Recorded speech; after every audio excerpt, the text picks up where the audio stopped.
not a YouTuber, just like making videos. And this is a concept I was fiddling with for a while. Racial hierarchy versus the class system. Now me, I am a information junkie. That means I take all variables in consideration when I come up with my master thesis. And and when it comes to the concept of a class system, I noticed that when people, talk about, the black commonwealth, the black community, and blah, blah, blah, they seem to kind of leave that out the narrative. And, I understand why. Now, some people say, yeah, there is a caste system here in America. White people at the top, black people at the bottom. Well, that's a simple way to look at it. But what determines your class? And it's, where you live, your assets, your education, your money, how much money you got, how much wealth, and things of that nature. You got the upper class, the lower class, the middle class, and the 1% or whatever. And I know here in America, sometimes the lines that separate the classes can be very blurry, especially sometimes with the working middle class and the lower class. I understand that. And I understand that, which a lot of people say that I never say any great things about this country, and I would say that it's a whole lot easier to jump from class to class, from the middle class to the upper class. Well, it's easier in this country than other countries, but I understand that it's becoming harder and harder. They say that the middle class is being eliminated, and you're just going to have the upper class and then the lower class.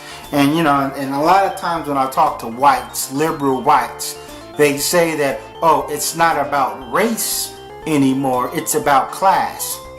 And I somewhat agree with them, but here in America, we cannot ignore the racial hierarchy. See, the thing is, when black people didn't receive any justice, when we got lynched for looking at a white woman or whatever, it was white people reinforcing racial hierarchy, saying that, things are different from you. You're just a nigger. When a fancy, distinguished, elegant, articulate black man strolls around white people, a white person may look at him and says, I don't care if you're the smartest nigger in America, you're still a nigger. We have to take that in consideration. Or the rich black people still have to sit at the sit in the colored section of the train or in the back of the bus. So therefore, racial hierarchy, sort of overrules the class system, in certain aspects. And I understand calling someone part of the lower class is a dirty word. So therefore, when we had integration, this is where a lot of people complained, because they said, well, the smart, intelligent blacks, the doctors, the lawyers, the businessmen lived right amongst the poor blacks, because we were all living in the same section. So therefore, we can strategize and we had more unity then. I understand that, but America was not completely separated, not in every state. I'm like, Frederick Douglass lived in a nice house among white people, and this was during slavery. So not every place, it wasn't like in every place, where I'm like, there was places in this country where you could, if you had the money, some money ultimately talks over anything, and white people didn't mind one or two educated and predominant blacks living in their area, no matter what time period it was. It's just that when you get a herd of black people, that's when you know what I'm saying, alarm flags go up, and it's still the same today. That, you know, more and more black people move into a white neighborhood, no matter if they're educated, pay their taxes or whatever, and, you know what I'm saying, and can afford to live on this property, you know, too many of them. So therefore, this kind of puts black people in the same boat. So we are, just like on the slave boat, we was chained together. We are proverbially and economically and socially sort of kind of chained together.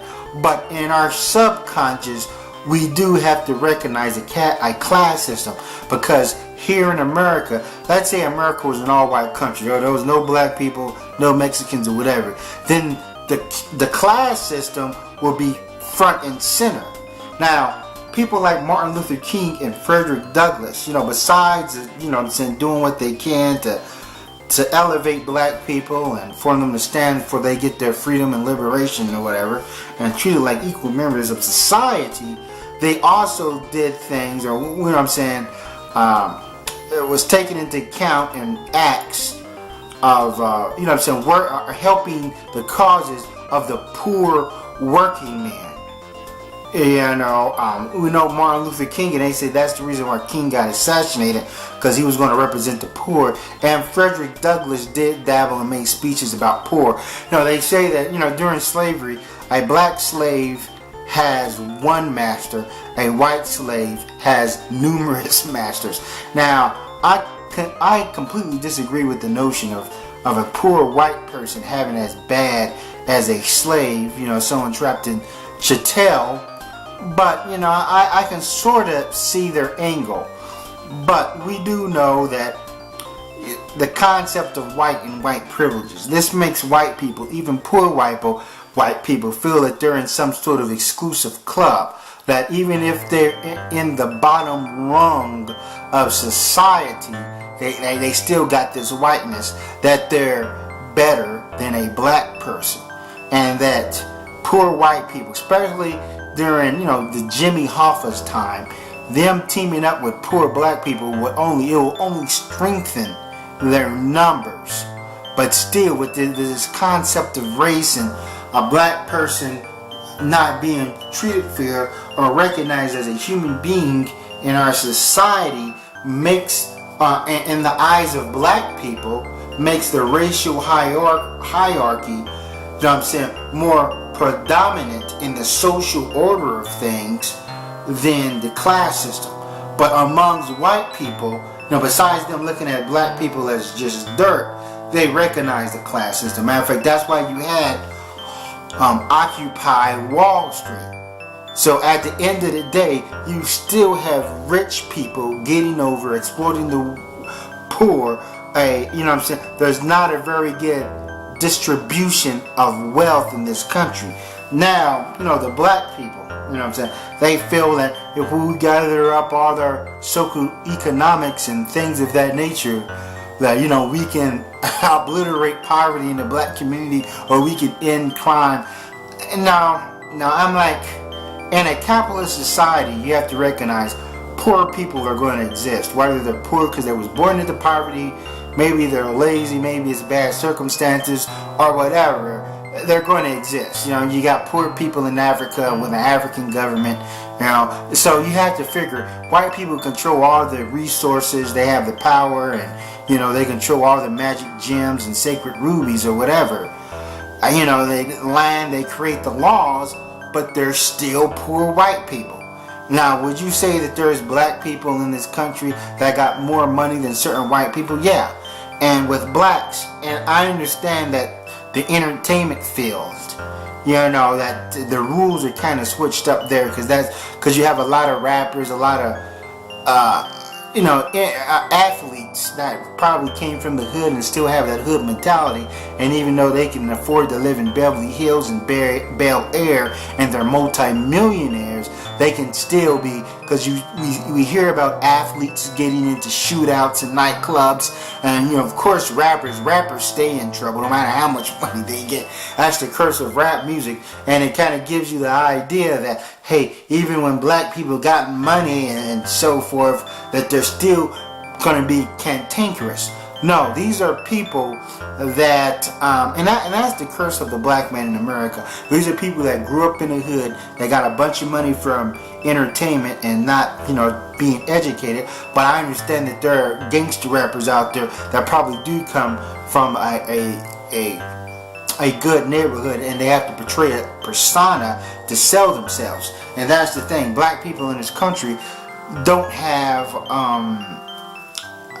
individuality, not to the level of whites, because what I'm saying, the upper echelon of white people disassociate themselves from the poor. That's how they are. They just consider them poor white trash and so forth. And because how white people treat black people in general, even if you have a bunch of money, you're going to be disproportionately pulled over than a white dude. It kind of makes black people kind of like, in the same boat, socially. That, we can't get past this hill of racial hierarchy no matter what class we're in, you see. And some people may say, well, why is there such a large proportion of our population trapped in the bottom class and lower class? Well, I would say that black people has been disproportionately manipulated, disfranchised, ostracized, galvanized, castrated. You heard it all before. And that's why. And also with blacks, you have these people, these proprietors that try to sell them a dream that, if we do this and we do that, we can eliminate poverty and things of that nature. A lot of things, problems are in our society is people's mentality, whether it be black or white. If you give a heroin addict $100,000 and say that, hey, clean yourself up, start a new life for yourself, they're going to just put that $100,000 in their arm. And Randall Robinson says that, a lot of times you can't get rid of problems just by throwing money at it. But I got to keep my time short. That's all I want to say. Thanks for watching, and Sally forth.